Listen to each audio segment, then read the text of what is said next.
Welcome to today's episode of The Exceptional Caregiver's Life, a podcast about families navigating disabilities. I'm Wendy Robertson. And I'm Liz Phipps. Today we will be talking about something both life-changing and deeply personal, adjusting to an autism diagnosis. For many families, this can bring a mix of emotions: questions, relief, uncertainty, hope. It's not just about understanding a diagnosis, but about learning how to move forward as a family. We are joined by both a caregiver and a clinician to explore what the adjustment really looks like from both sides, the lived experience and the professional perspective. We have Nicole. Nicole is a mom of two, a hilarious 3-year-old boy and a spunky 8-month-old girl. Her family is in the early days of navigating her son's recent autism diagnosis, learning and figuring it out as they go. Dr. LeighAnn Wayland is a psychologist specializing in ASD and childhood behavioural development. She currently serves as a mental health and program development partner at Surrey Place in Toronto, Ontario. Dr. Wayland frequently contributes to educational resources and media, sharing insights on topics like building self-confidence in children with autism and identifying when a child needs mental health support. Welcome, Nicole and LeighAnn. Thank you. Thanks. Good to be here. So we would like to start off talking about something that I think is really important, and that being the emotional impact of first receiving an autism diagnosis. And I think the feelings likely hold true with any unexpected diagnosis, just not autism. So Nicole, let's start off with you. What did the moment of diagnosis feel like? Was it grief, relief, everything in between? Yeah, I mean, in our case, I think my husband and I approached it slightly differently in that I had maybe come to terms with it before the official diagnosis that had actually been given. So I think everybody is a little bit different in where that goes. But yeah, for me, I think it was mostly grief. It was a very intense emotional time in our lives. I would say that I was really trying to keep it together in front of the children. And I remember putting my son to bed at night and having seen the signs and closing that door and just breaking down the second that door was closed. So it was definitely a very emotionally challenging time. And I think as I reflect back on it, there were two things that I was grieving. One was kind of the future that I envisioned for my son being different than what I had expected. And then the other piece was the future I envisioned for myself and for my family and how this impacts that really dramatically. And it feels, in our case, the diagnosis was not expected until only a couple months kind of leading up to. So it was a surprise.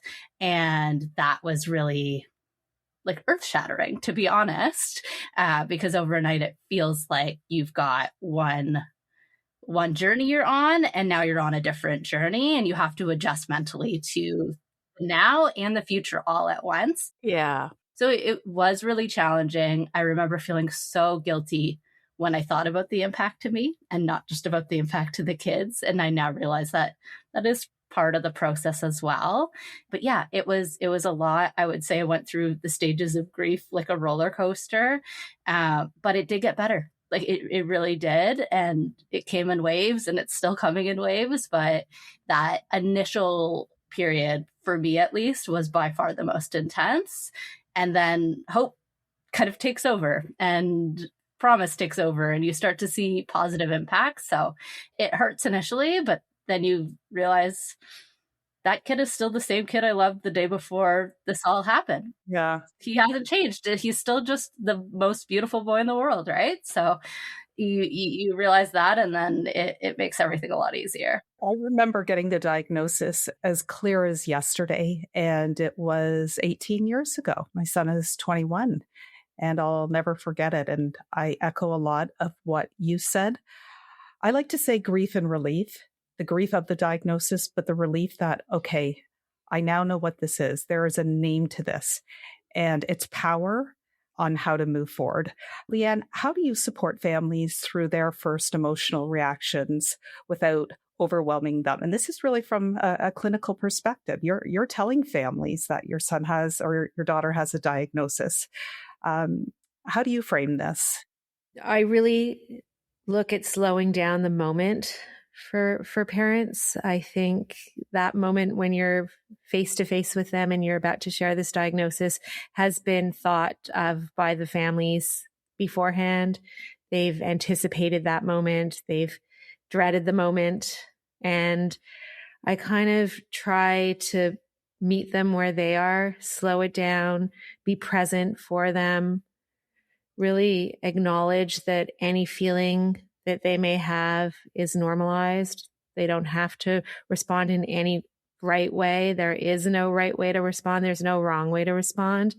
Kind of sit there with them, have Kleenex ready, sit with their pain. And then I think Nicole said the word that I love hearing, which is hope. And really be with them and try to give them a sense of empowerment that now they have knowledge, they have more information, and there is a path.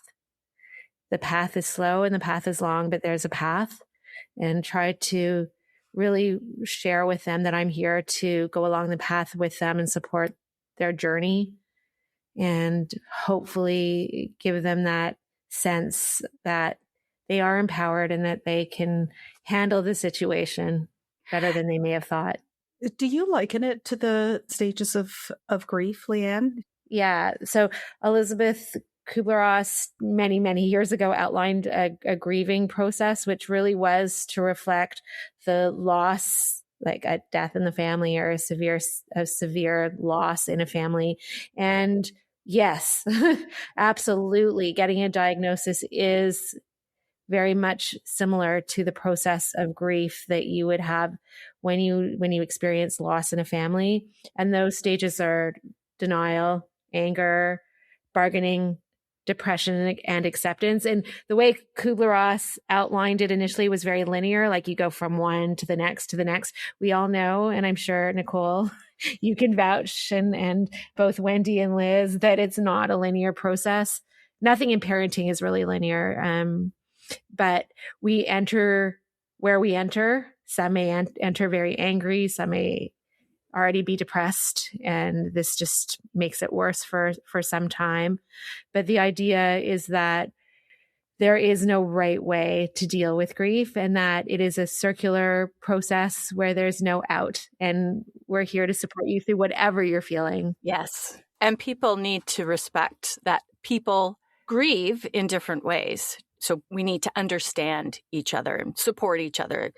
Sounds like you would have been the person that I would have wanted to tell me about my daughter's diagnosis, because you sound like you are a wonderful support. Thank you. I hope so. Just wanted to add that it's not a one-shot deal. You don't just get to acceptance and the rest is easy peasy like a cakewalk. You may have to go through those difficult times at different periods. If you ever get to acceptance, right? Absolutely. Yeah. In my line of work, working with families and caregiver support, that some families 5, 10, 15 years into this are still really struggling. It's not linear. It can be circular, cyclical, and it just doesn't flow always the way you think it should flow. You're like, okay, I got this. I got this. And then a new behavior comes up and you're like, I don't got this. Oh my God, I don't got this. And then you have, and then you have to seek out new supports and new techniques. That brings us to the sharing and not to share. Deciding whether or how to share a diagnosis is deeply personal and one that many families can wrestle with. Nicole, I realize you're at the beginning of your journey. Who will need to know will change throughout this journey. Like ours was definitely a need to know basis at the beginning. And then as she grew up and her behaviors grew, her circle of the need to know became larger.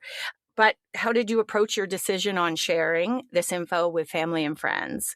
And did you get the reaction that you had hoped for? I hope. And do you have any regrets? Yeah, no, it's such a good question, and something that my husband and I have spent a long time talking about and thinking about, because it is, on one hand, it feels like confidential medical information that my son is too young to consent to sharing. But on the other hand, there are people that do need to know in order to support him best. And what I have started to learn still very early in this process is every time I choose to share, my community grows in some way. So in my situation, my son has recently been starting to try to elope. So I thought it was necessary to communicate to my neighbors what was going on so that if they see him, they can quickly grab him and kind of help keep an eye if he were to ever get out of the 10 locks I have on my front door. In telling my neighbor, she looked at me with this face and said, my son, who's almost the same age, was recently diagnosed as well. And we've been 2 feet apart from each other, very close quarters here in Toronto, processing an early autism diagnosis without the ability to support each other. And sharing with friends, you find out that, oh, my so-and-so works in the autism field and can connect you with this person and that person. I've not yet regretted it. And I've been choiceful with who I've shared it with, but I've found that my community grows and the people who are there to support me grow. And it feels less isolating the more I talk about it and the more I grow that community. So for me, I am erring on the side of, I'm definitely not broadcasting it. I'm very aware of the fact that his peer group, when he gets older, it's going to be a thing that we need to do. But he's also 3 right now, so his peer group really doesn't understand. So I have a bit of a ability to do that. So yeah, that's been my approach so far. And I think, like, going back to the stages of grief, one thing I needed to check with myself is it's not just the parents that go through that grief. It's also the grandparents. It's also the aunts and the uncles and all of the other people in their life. And people come at it from different stages. So I did experience family members who were in the denial stage when I had reached acceptance, when I shared. And I had to have a lot of patience with that because I recognized this is your grieving process and I need to give you time to get to that place of this is real and this is true. So yeah, it's a good reminder to us all that someone else might not be at the same stage at the same time as you. For sure. That's such an evolved way of thinking, Nicole. Really kudos to you. Yes. I was not where you were, but I love your perspective. I love how you're handling this. And I think this is so important for listeners to hear because reflecting, I think you're approaching it in a pretty darn good way. Mm-hmm. Thank you. LeighAnn, what advice do you give to families regarding sharing? I'm generally an advocate of sharing, but at the same time, of course, it's a personal decision and every family, every parent has the opportunity to do it their way. And there, again, is no wrong way of doing it. I just really like the idea of sharing because I think people become more compassionate when they understand. And without the information shared, people draw their own conclusions and they're not always correct. So particularly with educators, with those who are working with our children, like SLPs, OTs, therapists, I really like giving them information so they have a template to look at and kind of know what has worked in the past, best practices, research to follow. In terms of family and friends, that is a personal choice.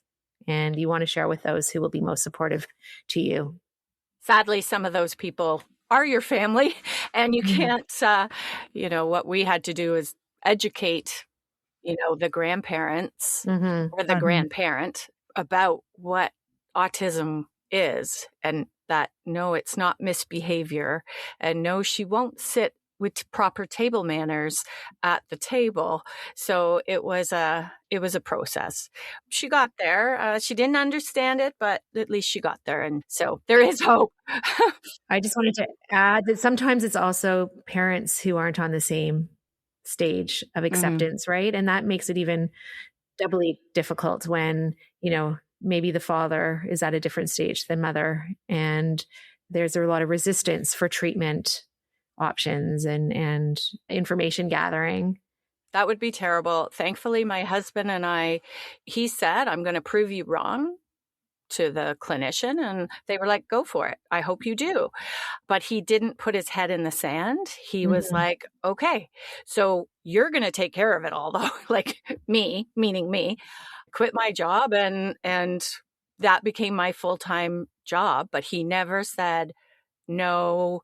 He never said, what are you doing that therapy for now? He was supportive, but he didn't think she needed all of it, but he didn't stop me. Mm-hmm. And now looking back, he knows that she needed all of it and is quite proud of me that I did all that work for her and left my career behind. And it is a lot of work. Mm-hmm. And you're still married, which is surprising, right? Because typically families not in the same age over a sustained period of time, we see where they end up and it's not surprising, right?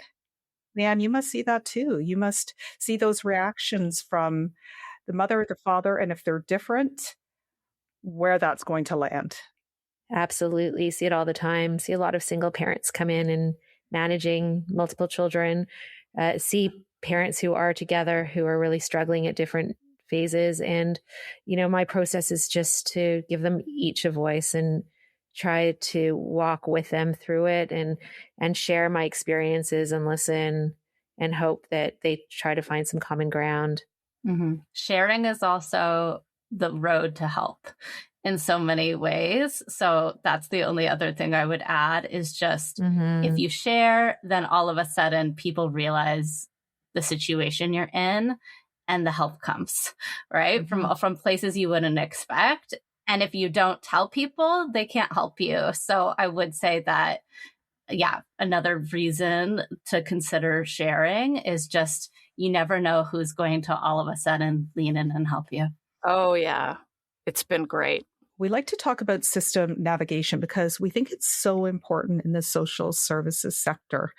And that's all around what helps versus what hurts. And this is where I pulled my hair out over the years.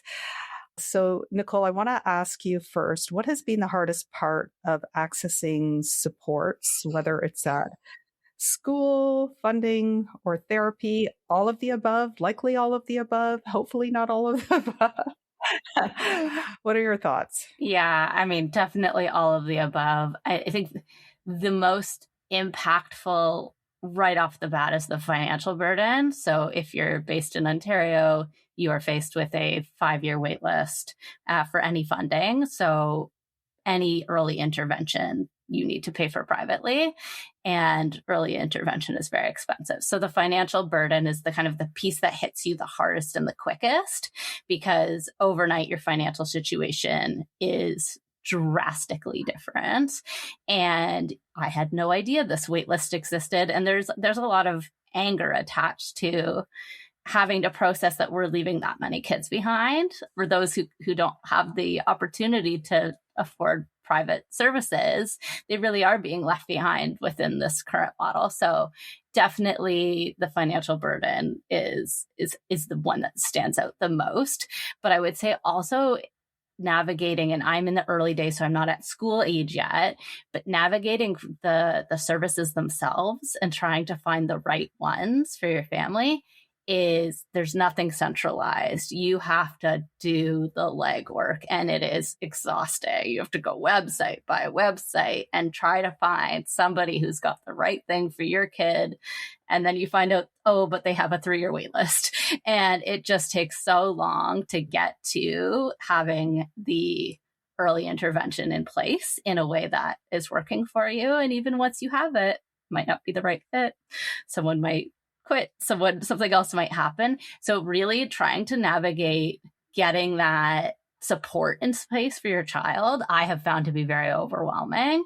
What I would say has been very helpful for me within that is, I'm very blessed that AI has come to where it is, in that I have been able to use technology to do some of that legwork for me. So say, I want you to read every single autism service website in my area and tell me which ones have the following criteria, come back to me write me an email to send to them asking questions to see who's right, I would strongly advise anyone to lean in on that, because it just does some of the work for you. And it's so hard. We need the help where we can get it. And it's not perfect. Maybe it gets you 60% of the way there, but 60% is a lot better than zero. So it's to us, it was a godsend at the beginning to be able to use that tool to get us from knowing nothing about autism at all to learning about it, educating ourselves, finding the services, finding the therapies really quickly. And you're just using like regular chat GBT or something like that, just for listening to you. I'm like, oh, I wish we had that back then. Back then, it sounds like we're from like the dark ages, but no, I think that's great to use it to our advantage, you know? Yes. And the other thing that I found so helpful is just people who work within the autism community. Yeah. It doesn't matter if you're a client of theirs, whether it be a receptionist who answers the phone or a doctor that you happen to be speaking with. Like, I found everyone was so unbelievably helpful in pointing you in the right direction. And I can't say enough good things about the helpers within this community. And they really help to navigate what is a super complicated system, because they live it every day. And that's almost the only way that you would truly understand it. So they can be huge allies if you just reach out and ask. And I'm going to give a plug to other caregivers. Yes. So one thing I've learned over the years, and I know you're new to this, Nicole, other caregivers can be gold, and they have gone through the trials and errors, what funding sticks, where to find that secret funding. You get names passed around for occupational therapists, speech and language therapists, hairdressers. I shared my hairdresser with Nicole. She comes to the house and cuts my daughter's hair with no noise and no crowd. Right? So get a lot of good tips from other caregivers. Lean into the caregiver support. It's so invaluable. Not to dismiss LeighAnn's recommendations on anything, because that to me is equally important. But a combination of the two, I think, is so necessary. Mm-hmm. How do you guide, LeighAnn, families through these long wait times? It's a great question. Every family comes with different concerns, and what I try to do is just give them the next 2 or 3 steps, simplify things for them, and remind them that their job is to love and parent their child the best way they know how. They're not their child's therapist. They don't have to do everything right. Their job is to unconditionally love, and that they've been doing a great job at that. They've managed to get their children for a diagnosis. They're here asking for help. They're already on the right step. And it's just up to me to really direct them in the next 1 to 3 steps that are most important for the child at this time. I remember back when we got the diagnosis and somebody said the same thing. You're not the clinician. You are the parent. Yeah. You parent and love them and support them. Let somebody else be the clinician. And I did that mainly because, you still have to put food on the table. You still have another child to, get to dance or whatever. So, no, that's good. See, again, I wish you were my clinician. She's a great clinician. It is so refreshing to hear that, because being someone who's in the early days, I am absolutely currently killing myself trying to be the therapist, trying to go through the big long list of all the different things we're supposed to do at home from all the different people. And then if you don't do them, you just feel like you're failing. And I think it's a good reminder that at the end of the day, we are parents first, right? And that leads to burnout. Parent burnout is so high. Yeah. And that doesn't do anybody any good, right? Self-care for the caregiver, I think, is one of the top priorities. Yeah. Oh, I think that's such an important point, LeighAnn, and I'm so glad you said that. And I think you may have all heard this one quote or anecdote that I got and I continue to use when I'm talking to caregivers. And that's the whole analogy around being on a plane. And if a plane's going down, the first thing that the pilot is going to say is to put the oxygen mask on yourself. Because if you can't breathe, then you can't help others breathe. And isn't that so profound? What that means is you need to look after yourself. If you're not looking after yourself, you are not good to anybody, especially your child that needs you more than anything. Yeah. It's one of my favorite little things to share with families. And I think it all really resonates with them. That the caregivers find caregiver support, whether that is in groups, whether that's attending coffee chats. Like you said, Nicole, you were able to chat GBT. For anybody else, you can, Google. And Surrey Place has a lot of wonderful caregiver support groups that are really designed to make the caregiver feel less isolated, less alone, give them a safe space to talk about their journey and share it with somebody who is on the same journey. It's so powerful. So I'm really glad you brought that up, LeighAnn. So we always like to end on a positive note. So what would you encourage or say to families that are at the beginning, Nicole, and that they're really struggling? I think you said earlier, like, it's already getting better. What would you say to motivate them? I think, I'm 4 months in, so I can't say with any real confidence that the hardest part is over. But at least for me right now, I do feel like that first few months was the hardest part. And then I am through kind of the darkest part of it, and I'm starting to feel much more hopeful. And then I think the other piece goes back to what LeighAnn was just saying, which is like, remember to still have fun. It can feel so heavy all of a sudden, and it can feel like every interaction with your child is all of a sudden a learning opportunity and a therapy session. And just like, sometimes I have to just like take that hat off and really, like, it's sad I have to tell myself to do it, but just like sit on the floor and have fun with the kid and be silly and just leave the rest behind, and don't let like the heaviness of the future take away from the joy of the right now. I think is something that I'm trying to work on for myself. So that would be one of the biggest things I would leave with, along with what was briefly talked about before, which is just like building that community one step at a time. It is unbelievable how many wonderful people exist. The more you look, the more you find. And just building that community is so helpful. Okay, so as we wrap up today's conversation, it is clear that adjusting to a diagnosis is not a single moment, but an ongoing journey, one that evolves over time with understanding and support. Whether you are a caregiver just beginning this journey or a professional supporting a family, we hope this discussion offered insight, reassurance, and a sense you are not alone. There is no right way to adjust, only your way, shaped by your experiences, values, and what is in the best interest of your family and child. Thank you to our guests for sharing so openly around a conversation that matters so deeply. Thank you for listening to The Exceptional Caregiver's Life. I'm Wendy Robertson. And I'm Liz Phipps. This podcast was made possible by Surrey Place and the Family Advisory Council. Special thanks to Caleb Buys for podcast support. If you want to learn more about this topic or about Surrey Place and the FAC, please visit www.surreyplace.podcast.ca. Be sure to sign up for the Surrey Place newsletter by scrolling to the bottom of the page and subscribing. Stay tuned for our next episode. Bye for now.